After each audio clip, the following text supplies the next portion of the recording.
I'm Dustin. Welcome to Fantasy Smack Talk. Heading into Week 10, only 4 weeks away from the fantasy playoffs. And we're getting close to the trade deadline as well, depending on when it is in your league. So, lots going on. Plenty of people to talk about. A couple key injuries this week. So, hopefully we can point out a couple guys that might be worth picking up. And there are some that are definitely worth picking up this week.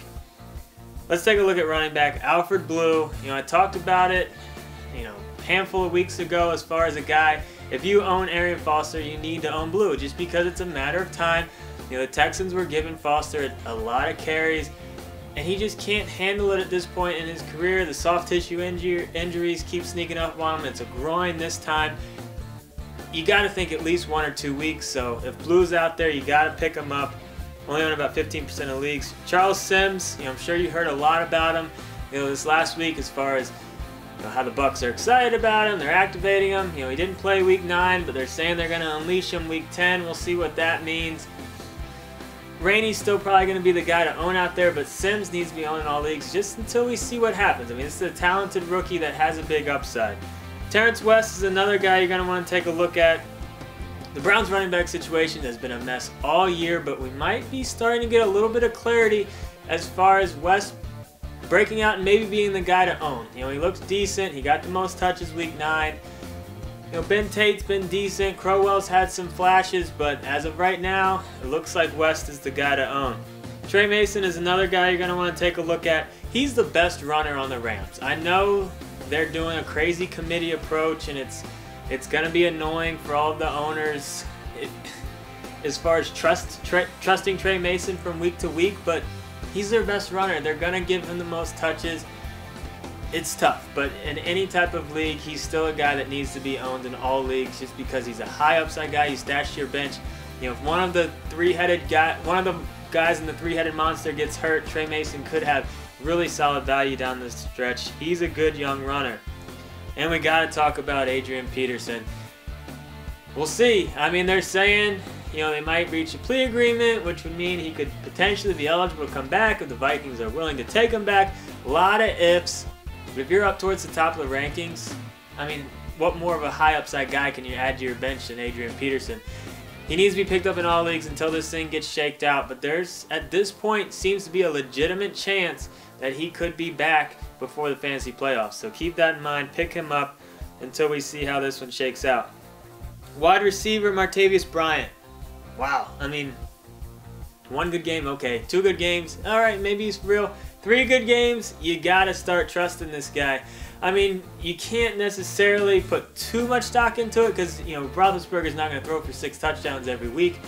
But Bryant is clearly the second best receiver on that offense. So he's the perfect complement to Brown. Bryant's a much bigger receiver, can be that kind of bigger, more physical guy, while Brown can be the speedster.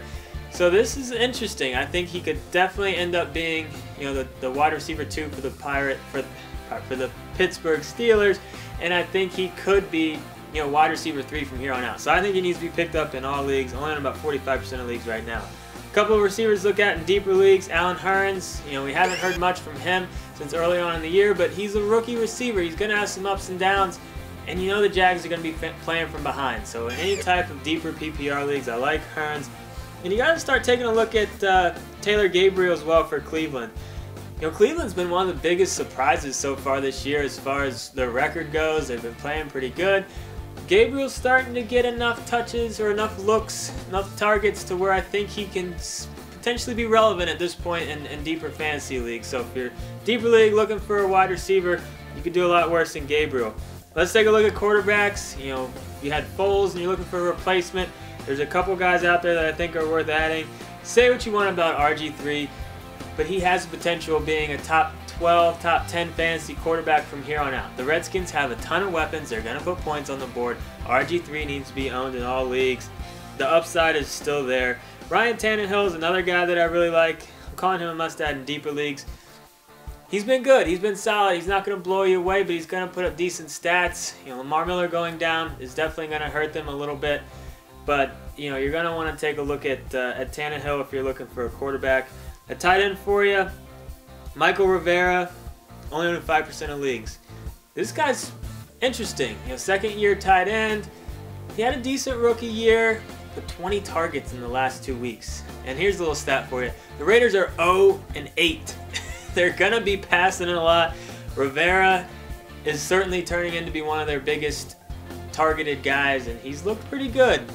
So I think he's actually a legitimate, you know, low-end tight end 1 at this point. I mean, I think right there around the 10 to 14 range for tight ends, I think is his upside from here on out. So I do like him. Some pick up and play defenses for you. I got Dallas going up against Jacksonville. I mean, at this point, any defense playing Jacksonville, you got to consider. Dallas, not a bad option.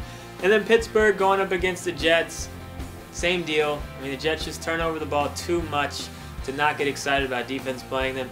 And it did remind me of one other situation I wanted to talk about briefly. Daniel Thomas out there with Miami. Lamar Miller, you got to keep a close eye on that situation as far as if he's going to miss any time. As of right now, I think Daniel Thomas is the guy to own. Damian Williams is going to factor in as well. It's going to be a mess out there, so keep that in mind if you think about picking up either one of those guys. But if Lamar Miller does end up missing time, both those guys should have value in deeper leagues. This is just a portion of the list. See the full list. Get on the website. Get in the forums if you got any questions. And we'll see you later in the week.